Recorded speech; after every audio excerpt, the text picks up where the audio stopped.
నెల్లూరు నగరంలోని వాసవి కన్యకా పరమేశ్వరి దేవస్థానం ప్రధాన అర్చకులు లలితా శ్రీపీఠం గురువర్యులు లలిత శివకుమార్ స్వామి ఆధ్వర్యంలో కంచి ఒక్కరోజు యాత్రను విజయవంతంగా నిర్వహించారు. అందులో భాగంగా కంచి కామాక్షి దేవస్థానం మరియు వరదరాజ స్వామి దేవస్థానం, ఏకాంబేశ్వర్ దేవస్థానం, చిత్రగుప్తుని దేవస్థానం, కంచి మఠం తదితర ప్రాముఖ్యత కలిగిన ప్రదేశాలను దర్శించుకుని విష్ణు పారాయణం, లలితా సహస్రనామము పారాయణం చేస్తూ భక్తులకు ప్రదేశాలను సందర్శించడం జరిగింది. ఈ కార్యక్రమము విజయవంతంగా నిర్వహించడం జరిగింది. ఇటువంటి మహత్తర కార్యక్రమాలను ఏర్పాటు చేస్తున్న శ్రీపీఠం గురువర్యులు లలితా శివకుమార్ స్వామిని భక్తులు అభినందించారు. ప్రత్యేకంగా కంచి నందు సన్మాన కార్యక్రమాన్ని కూడా ఏర్పాటు చేశారు. ఈ కార్యక్రమంలో శ్రీపీఠం సభ్యులు, భక్తులు పాల్గొన్నారు.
శ్రీపీఠం గురువర్యులు లలితా శివకుమార్ మాట్లాడింది. అమ్మవారి ప్రధానర్చకులు, కన్యకా పరమేశ్వరి ప్రధానర్చకులు. ఈరోజు ఆషాఢ మాసంలో విశేషం. ఆషాఢ మాసంలో కంచి యాత్ర చేస్తాం. ప్రతి సంవత్సరం ఆషాఢ మాసంలో యొక్క కంచి కామాక్షమ్మని, ఏకాంబరేశ్వరుడిని, వరదరాజుని దర్శించేసిన ఆషాఢ మాసంలో ఈ 3 దేవతలను దర్శనం చేసుకుంటే సకల సంపదలు, ఐశ్వర్యం, శ్రీ సంపదలు అవుతాయి. ఆర్థిక ఇబ్బందులు అవన్నీ తొలుగుతాయి. ఇది కార్యక్రమాన్ని ప్రతి సంవత్సరం శ్రీపీఠం తరపున 40 మంది పోయి ఈ యొక్క బస్సులో వెళ్ళి అక్కడ అందరినీ దేవుని దర్శనం చేసుకుని పారాయణం చేసుకుని, లలితా పారాయణం, శివపారాయణం, విష్ణు పారాయణం చేసుకుంటాము. ఈ అద్భుతమైన మాసం ఇది. ఈ మాసంలో చాలా అన్ని రకాలుగా ఫలితాలు, సుఫలితాలు వస్తాయి. ఆషాఢ మాసం అంటే మహాలక్ష్మికి ఇష్టమైన మాసం. అందువల్ల ఈ కంచికి వెళ్తున్నాం అందరం కలిసి. ఎంతమంది పాల్గొంటున్నారు? 40 మంది పాల్గొంటున్నారు. ఓం శ్రీ గురుభ్యో నమః. శ్రీ పీఠం గురువర్యులు శ్రీ కన్యకా పరమేశ్వరి ప్రధానర్చకులు. ఆషాఢ మాసంలో విశేషం ఏమిటంటే, ఆషాఢ మాసంలో సకల సంపదలు, సౌభాగ్యాలు, సిరి సంపదలు కలగడానికి ఆషాఢ మాసంలో ఒకరోజు ఏకాంబరేశ్వరి గుడి, కంచి కామాక్షి గుడి, వరదరాజు గుడిని దర్శిస్తే సకల సౌభాగ్యాలు, సిరి సంపదలు కలుగుతాయి. గత 5 సంవత్సరాల నుంచి ఈ యొక్క టూర్ చేస్తున్నాము. ఇక్కడ ఏకాంబరేశ్వరి గుడిలో శివపారాయణం, లలిత పారాయణం చేశాము. కంచి కామాక్షమ్మ లలితా పారాయణం చేశాము. వరదరాజు గుడిలో విశ్వాసం పారాయణ, లక్ష్మీ పారాయణం చేశాము. ఈ అందరూ 40 మంది భక్తులు బస్సులో వచ్చి ఈ దర్శనం చేసుకుపోతున్నాం శ్రీపీఠం తరపున. ఈ అద్భుతమైన కార్యక్రమము. ఈ ప్రతి ఒక్కరూ వచ్చిన వాళ్ళంతా సంతోషంగా పోతున్నారు ఈ కార్యక్రమానికి. ఈ యొక్క కార్యక్రమం చేసుకున్న వాళ్ళకి మాకు బాగుంది, మాకు కార్యక్రమం ఇచ్చే కార్యక్రమం బాగుంది, మేము వస్తున్నాము అని చెప్పని ఎగబడి వస్తున్నారు. మేము ఒక 40 మంది మాత్రమే బస్సు బయలుదేరి వస్తున్నాం, ఎక్కువ మంది పెట్టుకోదలుచుకోలేదు. అందువల్ల ఏంటంటే ఈ కార్యక్రమం లాస్ట్ ఇది వరదరాజు కూడా అయిపోయిన తర్వాత మేము నెల్లూరు పైన అయిపోతాము. ఇది కార్యక్రమం. శ్రీపీఠంలో మాత్రమే ఇటువంటి కార్యక్రమాలు మీరు ఏర్పాటు చేస్తున్నారు. జాతరలో పాటు మీరు విధంగా ఆరాధన చేస్తూ ఇక్కడ పూజా కార్యక్రమాలు నిర్వహిస్తున్నారు. దీనిపై మీ స్పందన. శ్రీపీఠం అధ్యాత్మ భక్తి సేవా సంస్థ, శ్రీపీఠం అధ్యాత్మ భక్తి సేవా సంస్థ భక్తులను చైతన్యం చేయడమే శ్రీపీఠం యొక్క ముఖ్య ఉద్దేశం. లలితా సరస్నామం చేసి 1,10,00,000 చేసిన లలితా సరస్నామం 10,000 మంది చేత ఈ 1,10,00,000 పారాయణం చేసిన తర్వాత ఆ 10 మందిలో శుద్ధ చైతన్యం వచ్చింది. వాళ్ళలో భక్తి భావన పెరిగింది. భక్తి భావన పెరగడానికి కోసం చేసే పని ఇది. భక్తుల్ని అమ్మవారు భక్తులను చేయడమే మా ముఖ్య ఉద్దేశం, శ్రీపీఠం యొక్క ముఖ్య ఉద్దేశం. ఇలాంటి అద్భుతమైన విష్ణు సరస్నామం 1,10,00,000 చేసాం. రేపు నెక్స్ట్ ఇయర్ ఈ నైమిషారణ్యంలో కాశీలో ప్రోగ్రామ్ ఉంటుంది.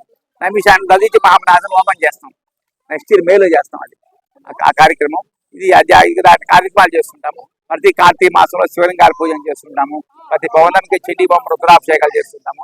ఇట్లా ఆధ్యాత్మిక కార్యక్రమాలు చేసి భక్తుల్ని శక్తి కొలది సేవ చేస్తూ ఆ భక్తులకి ఒక ఆధ్యాత్మికంగా వారి చైతన్యవంతం చేయడమే మా శ్రీపీఠం యొక్క ముఖ్య ఉద్దేశం. ఓం నమః. నా పేరు యశోదమ్మ అండి. నేను గవర్నమెంట్ టీచర్ని. కనికా పరమేశ్వరి గుడి అమ్మవారి వీధిలోనే మేము ఉన్నాము. 4 ఏళ్ల నుంచి స్వామితో కలిసి మేము ఈ కంచి యాత్రకు వస్తున్నాము. తర్వాత శ్రీశైలం యాత్రకి కార్తీక మాసంలో తీసుకెళ్తారు. ఇది అద్భుతంగా ఉంటదండి ఈ ప్రయాణం. ఇంకోటి అమ్మవారిని దర్శించుకోవడం వలన మనకి ఎన్నో విషయాల్లో మంచి జరుగుతూ ఉంది, ఎన్నో విషయాలు కలిసి వస్తూ ఉన్నాయి. ఈ ఆధ్యాత్మిక భావన, ఆధ్యాత్మిక చింతన, ఆ మంచి మార్గాన్ని ప్రయాణించడం, ధర్మబద్ధంగా జీవించడం, ఇవన్నీ కూడా ఆధ్యాత్మిక చింతనతో కూడినటువంటి ఒక మంచి గ్రూపు. ఎన్నో మంచి విషయాలు ఇందులో తెలుస్తున్నాయి. ఈ స్థలానికి రావడం, ఇది యుగాలకి చెందినటువంటి ఒక పెద్ద పవిత్రమైన భూమి ఈ కంచి అనేటువంటిది. అమ్మవారి దర్శనం చాలా పవిత్రంగా, చాలా శుభప్రదంగా ఉంటుంది. మన కుటుంబం అభివృద్ధి పదంలోకి వెళ్ళడానికి ఆ దర్శన భాగ్యం, ఆ ఫలితం మనకి దక్కుతా ఉంది. ఇది అనుభవపూర్వకంగా కూడా మేము తెలుసుకొని ఉన్నాము. కాబట్టి అందరూ ఈ విషయాల్లో పాల్గొని ముందుకు ఇంకా వెళ్ళాలని మేము కోరుకుంటున్నాం.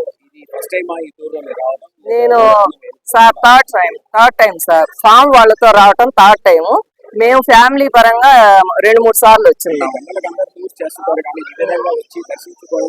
ఇక్కడ పారాయణ చేయడం చేయాలి. ఇది మాకు పూర్వజన్మ సుకృతంగా మేము భావిస్తూ ఉన్నాము. శ్రీపీఠం అధినేత కన్యకా పరమేశ్వరి ఆస్థాన పండితులు శివయ్య స్వామి గారికి వందనాలు. ఈరోజు 21వ తారీఖు మంగళవారం నైటు కంచి ఈ క్షేత్రాన్ని దర్శించేదానికి మాకు ఆయన అవకాశం ఇచ్చినందుకు ఆయనతో పాటు మేమందరము టూర్కి వచ్చాము.